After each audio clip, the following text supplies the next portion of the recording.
I want to tell you about a conversation that happens in medical families across this continent, and it happens every single day.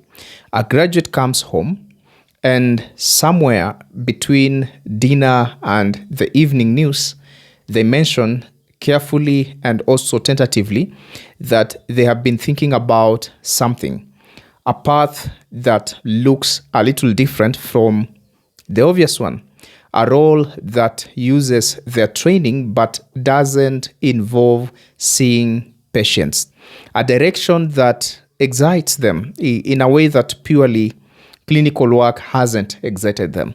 And the response, sometimes spoken, sometimes just felt, is a version of the same thing. And it goes something like this: but you trained to be a doctor.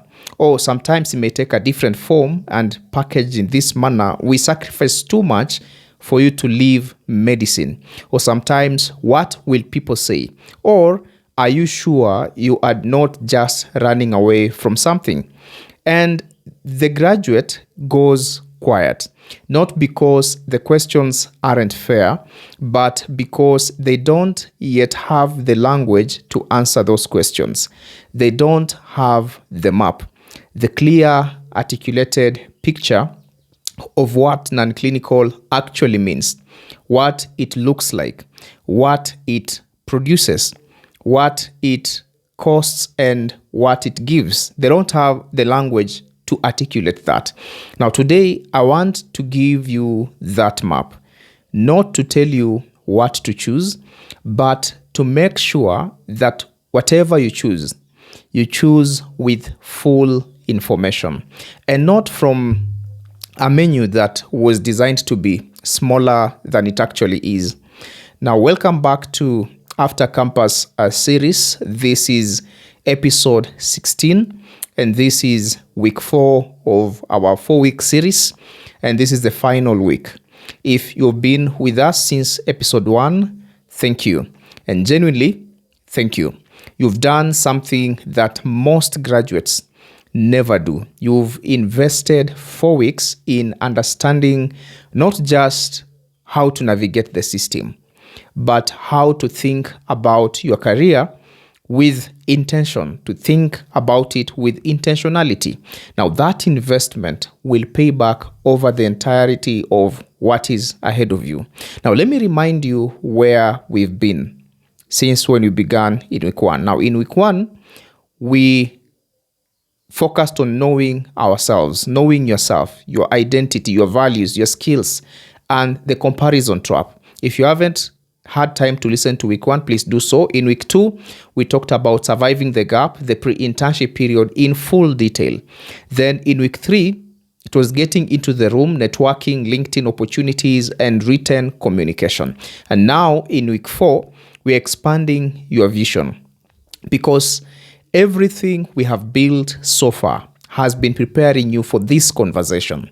The conversation about where this career can actually take you beyond the obvious, beyond the linear, beyond the narrow map that most people hand you when you graduate. Now, today we draw a bigger one, and I want to tell you about a certain doctor. I'll call her Dr. Wanjiru. Dr. Wanjiru qualified as a medical doctor, top of a strong class. She did her internship, of course. She did her medical officer posting, and she was good at the clinical work. And not just good, but genuinely good at what she did. Her patients responded well to her. She was that good. Her supervisors, of course, respected her. And from the outside, everything, and I mean everything, looked exactly as it should. That is from the outside. But inside, Dr. Wanjiru was carrying a question she had never said out loud. A question that had been with her since her 3rd year of medical school, when she had spent an elective week at the Ministry of Health. That question came in her mind, and she had watched for the first time the machinery behind the healthcare system. Okay, the policies, that get drafted at the Ministry of Health, the resource allocation decisions being made, the conversations happening at a level above the ward that determined what happened in the ward. And she had thought, well, this is where I want to be. That is a thought that came in her mind.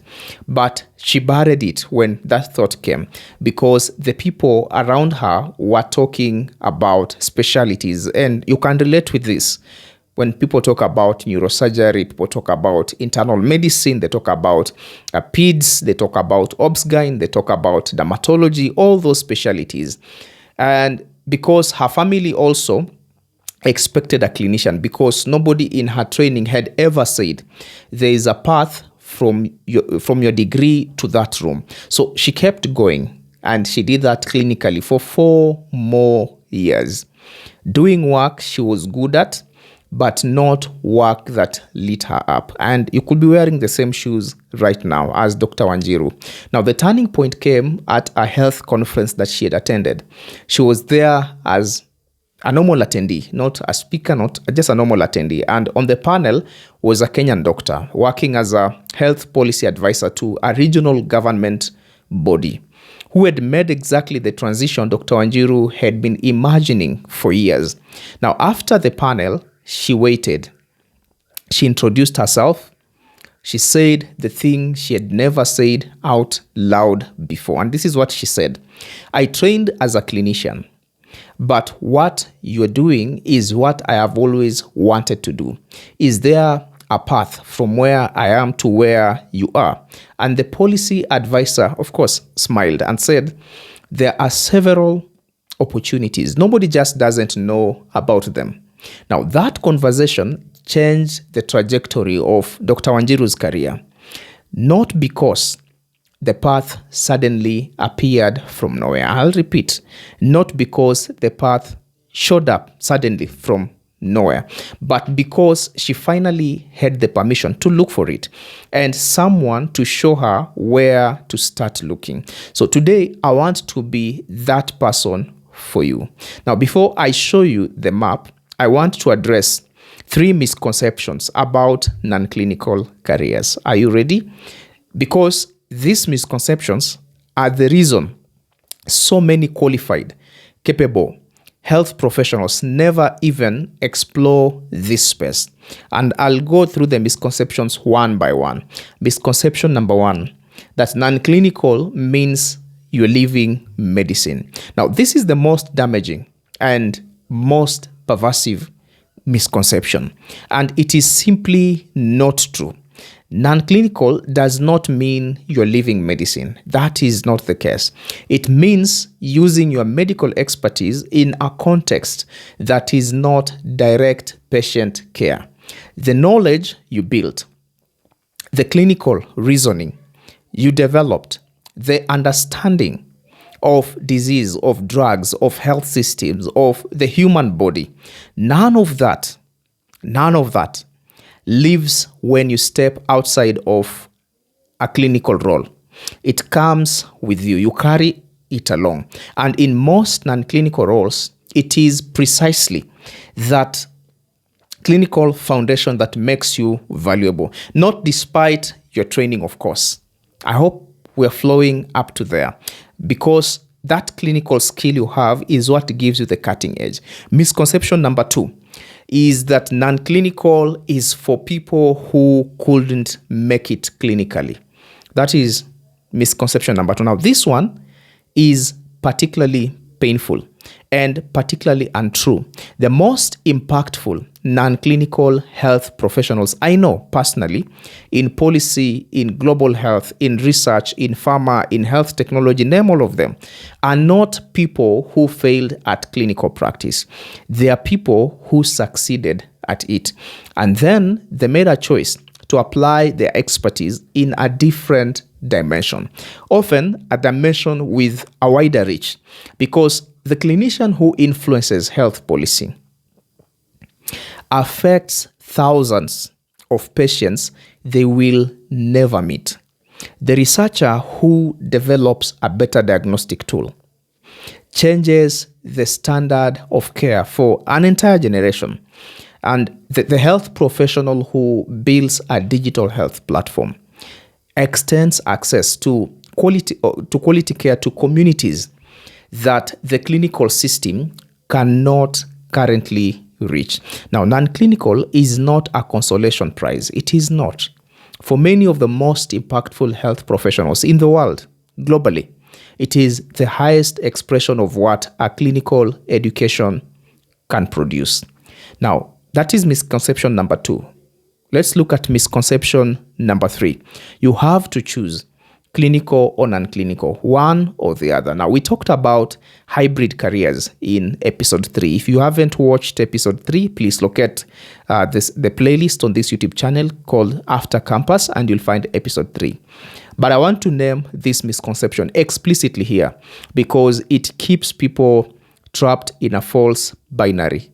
Many of the most interesting health professionals I know hold both. They maintain some form of clinical practice while simultaneously building something beyond it. Those that I know. And the doctor who consults for a pharmaceutical company 2 days a week, we have such caliber of doctors. Or the pharmacist who practices clinically and runs a health content platform. Now, the nurse who works in a hospital and is completing a global health master's degree. Now, there are not contradictions. They are expansions of what you're already trained in. And in an era where the most complex health challenges require people who can operate across multiple systems simultaneously, the hybrid professional is perhaps the most powerful thing you can become. And I want to walk you through 8 major non-clinical career pathways. 8 major non-clinical career pathways. For each one, I want to tell you what it actually looks like day to day, who it is for, what qualifications or additional training it typically requires, and how someone at your stage begins to move toward it. Now, pathway number 1 is on health policy and government advisory work.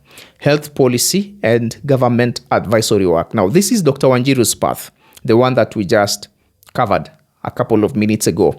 Now, health policy professionals, they work at the intersection of clinical knowledge and governance.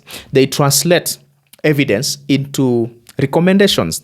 They advise governments, ministries, and regulatory bodies on how to structure health systems, how to allocate resources, and how to respond to health challenges.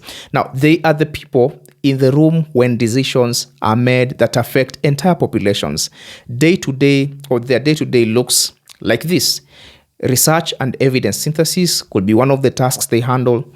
Policy brief writing, stakeholder consultation and engagement or regulatory review processes, and of course, budget analysis and health financing. That is a typical day of a professional in that space. Now, who is it for? Who is it for? Now, it is for people who are drawn to the systems level. If you are drawn to the system level, you find yourself frustrated, not just by individual patient outcomes but by the structural reasons those outcomes happen. Now, it's also meant for people who want to influence the conditions under which clinical care is delivered, not just the care itself. And the entry pathways are the following. A postgraduate qualification in health policy, in public health, or health economics significantly strengthens your position. But entry is also possible through the following. Research roles in policy-focused institutions, placements with health ministries through fellowship programs, NGO work in health systems strengthening. The Africa CDC fellowship program specifically develop health policy capacity. That is pathway number 1.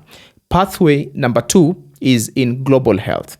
Now, global health as a career path is very broad. It is very broad.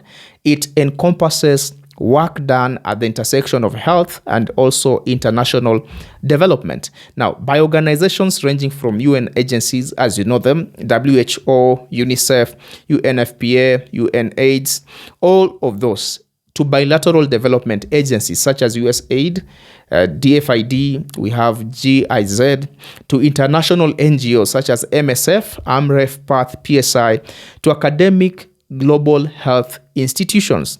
Now, day-to-day of people in this particular set of career path looks like this. Program design and implementation could be one of the tasks that they handle.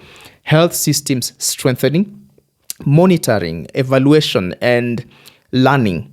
We have community health program management. We have emergency health response. We have research and evidence generation. Now, a day of an individual in this career path will entail those tasks. Who is this path meant for? Now, it's meant for people who want their work to operate at scale, who are drawn to the intersection of health and development, or who are comfortable with ambiguity and with working across cultures, languages, and context, who want a career that moves, and it moves geographically, intellectually, professionally. Now, we have several entry pathways to this particular career, and I'll just mention a few of them. Number one is that many global health organizations have specific junior professional programs for recent graduates. They do have those opportunities. A master's degree in global health could be another path you take, or public health or international development, which is a common entry qualification for mid-level roles. But entry-level roles such as program assistants, research assistants, field officers, community health coordinators are accessible to recent health professional graduates without postgraduate qualifications. Now, start at the entry level. Build the experience that you need to build. The trajectory in global health rewards people who show up and also perform over those who wait until they have the perfect qualification. Pathway number 3 is in the pharmaceutical industry. Pathway number 3 is in the pharmaceutical industry. Now, we have a full episode dedicated to this in one of the episodes that is coming up, but I want to map it here as part of the complete picture. The pharmaceutical industry employs health professionals in roles far beyond medical sales. We have medical affairs, we have pharmacovigilance and drug safety, we have regulatory affairs, we have clinical research and trial management, we have medical science liaisons roles, we have health economics and outcomes research, we have quality assurance, we have medical information services. Now, who is this path meant for, or who qualifies to get into this path? Now, people who are drawn to the science of how drugs are developed, how they're evaluated, and how they're brought to patients, who want to operate at the interface of clinical evidence and commercial application, who are interested in the systems by which medical knowledge becomes medical practice. If any of this speaks to you, then this is a path that you should consider. And we have the following entry pathways into this particular path. We have graduate programs at pharmaceutical companies. We have entry-level regulatory affairs or pharmacovigilance roles. We have clinical research associate positions at clinical research organizations. We have contract research organizations that have entry-level opportunities. Now, these organizations, they run clinical trials on behalf of pharmaceutical companies, if you didn't know that. And we have medical information roles that use clinical knowledge in a support capacity. That is pathway number 3.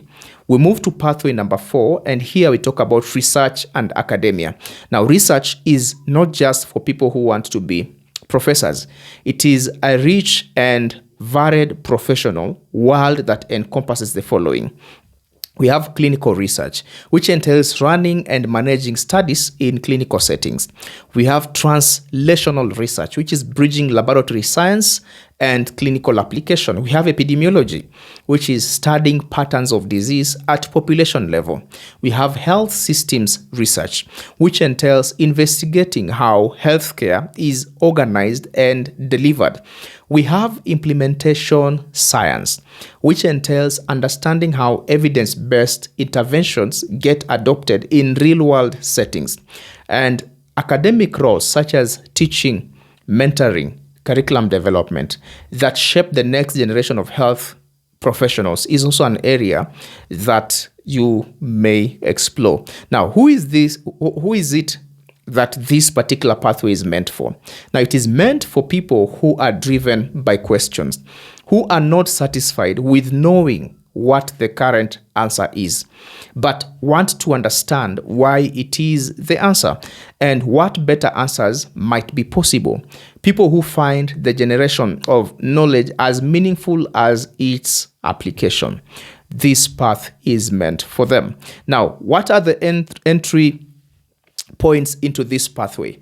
I'll go through a couple. Number one is research assistant roles at institutions running active studies.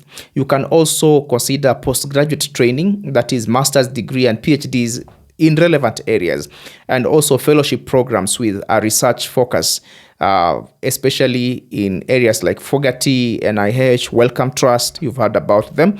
Also publishing, even one first author publication significantly opens doors in academic setting. We have pathway number 5, which is in health technology. This is the fastest growing pathway on the map and the one with perhaps the most untapped opportunity for African health professionals. Now, health technology companies are building the digital infrastructure of healthcare.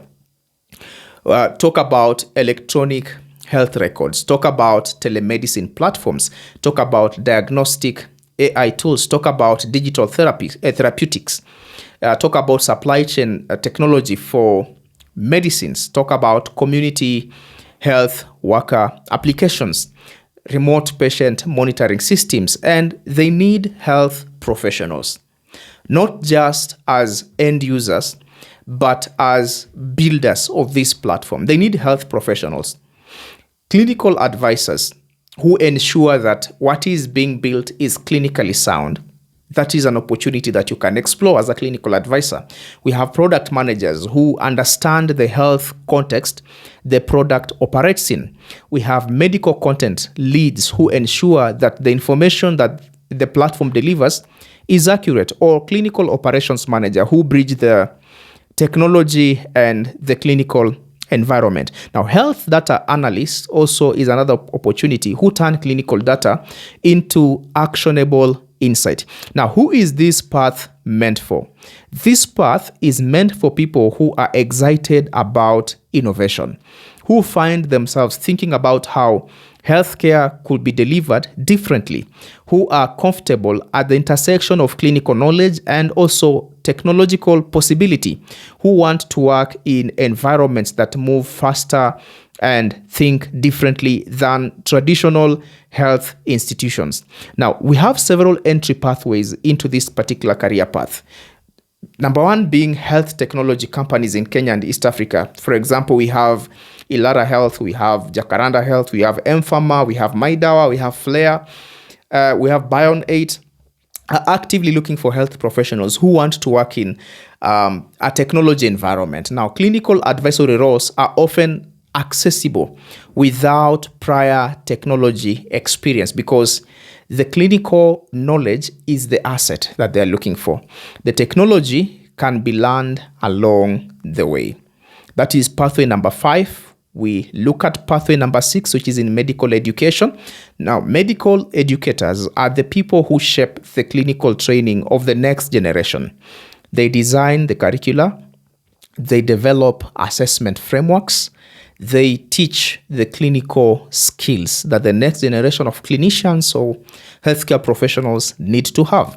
They mentor students through the transition from learner to practitioner.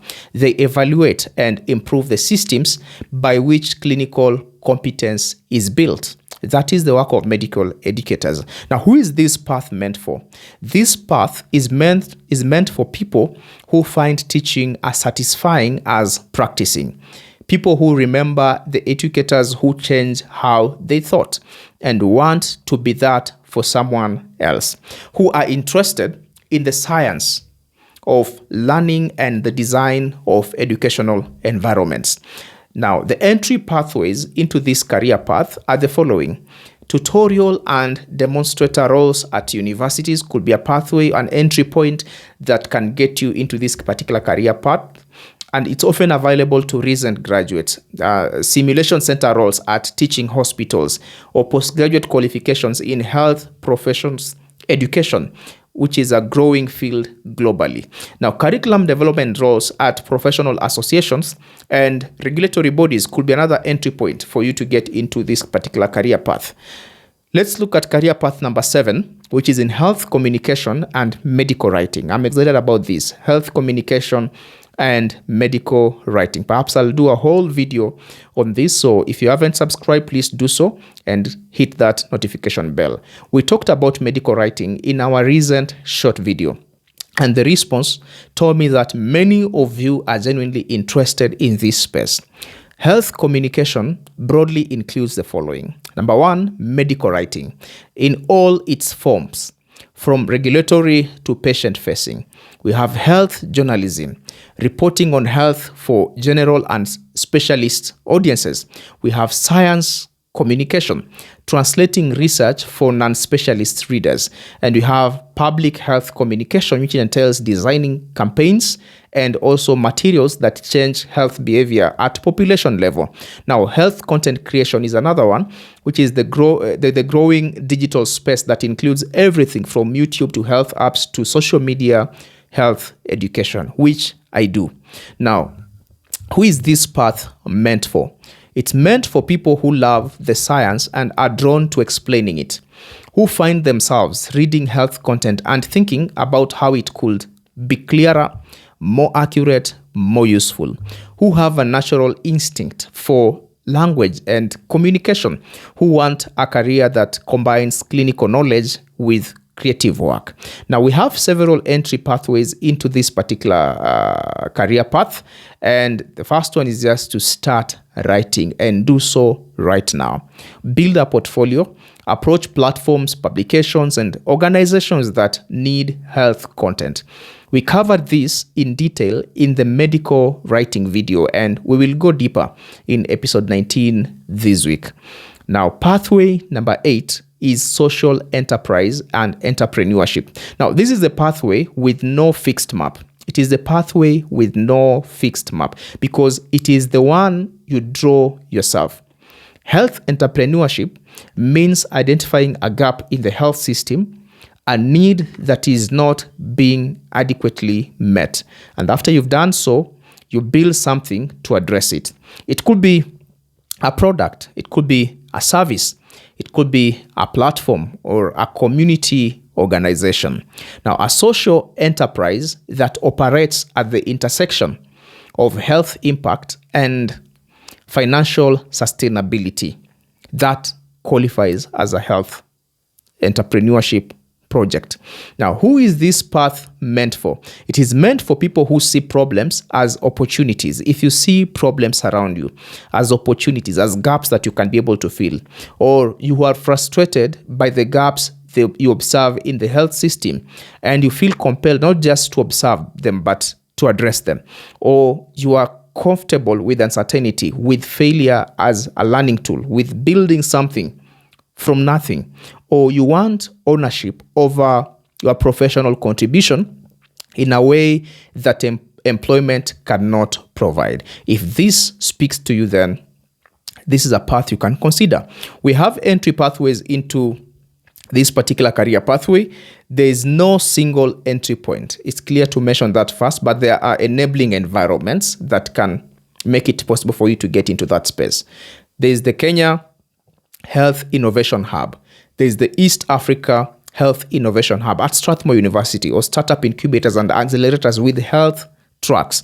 We have global health innovation fellowship programs, and the simple act of starting, building something small, learning from it, iterating it, is the entry point that every successful health entrepreneur eventually names. Now, a map is only useful if you know where you are standing on it. It's only useful if you know where you are standing on it. So I want to give you 3 questions to sit with honestly After this episode ends, take time to sit with these 3 questions and do so honestly. Not to answer quickly, but to actually sit with them. Question number 1. Which pathway made something move in you as you're listening to this video? Not which one sounded most impressive, but which one made something move in the inside of you. Not which one your family would most approve of. Which one, as I was describing it, created a small internal shift, sort of a quickening, sort of a recognition, something that said that is closer to where I want to be. Pay attention to that signal. Pay attention to that signal, because your gut response to a description of work is more accurate data about your fit than almost any formal assessment. That is question number 1. Question number 2. Which pathway connects most directly to what you know about yourself from week 1? Now go back to your values. Go back to your values, the ones you wrote down.